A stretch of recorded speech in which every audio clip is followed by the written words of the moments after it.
কিছুদিন থেকে প্রতিহত করা হচ্ছে, আমাদেরকে বাধা দেওয়া হচ্ছে, আমার ভাইয়ের গায়ে আমার বোনের গায়ে আঘাত করা হচ্ছে। আমাদের গতকাল স্মারকলিপি প্রদান করা হয়েছে।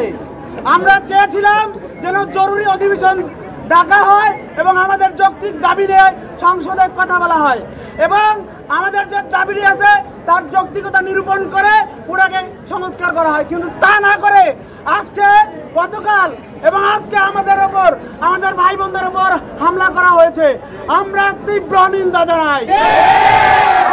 আমাদের দাবি আদায় না হওয়া পর্যন্ত রাজপথ ছাড়ব না।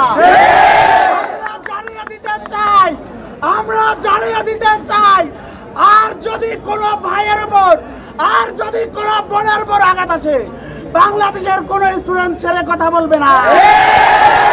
আমরা চাই আমাদের দাবি যেন অনতিবিলম্বে মেনে নেওয়া হয়। আপনারা দেখেছেন ঢাকায় রক্তপাত হয়েছে, খুলনাতে রক্তপাত হয়েছে, রাজশাহীতে রক্তপাত হয়েছে, আমার ভাই বোনরা অনেকে আহত।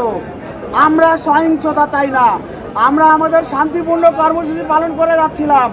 আমাদের ওপর যে পৈশাচিক হামলা চালানো হচ্ছে, চট্টগ্রাম বিশ্ববিদ্যালয়ে আমাদের সহ সমন্বয় যে সবকিছু সমন্বয় করে থাকে তাকে আটক করা হয়েছে, তার ভর্তি বাতিলের পায়তারা করছে। গুন্ডারা আমাদেরকে সবসময় প্রতিহত করার চেষ্টা করতেছে। গতকাল আপনারা জানেন আমাদের বিশ্ববিদ্যালয়ে তাৎক্ষণিক প্রতিক্রিয়া স্বরূপ আমরা কিছু স্লোগান দিয়েছিলাম, সেখানে গুন্ডারা আমাদেরকে হামলা করেছে, এক ভাইকে আহত করেছে, এক বোনকে অশ্রাব্য গালিগালাজ এবং তাকে আহত করেছে। আমার এক ভাইয়ের ফোন নিয়ে নেওয়া হয়েছে।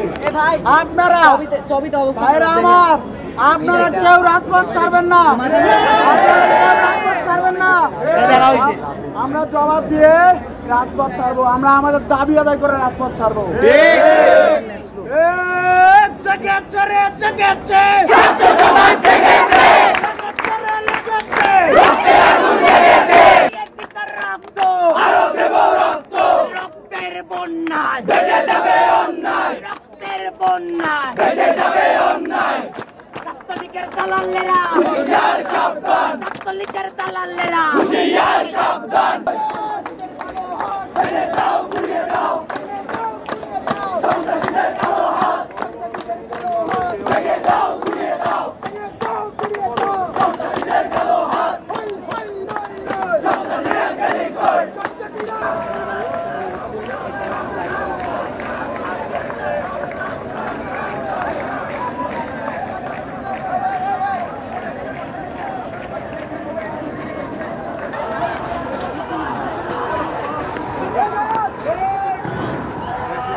শিল্পাতন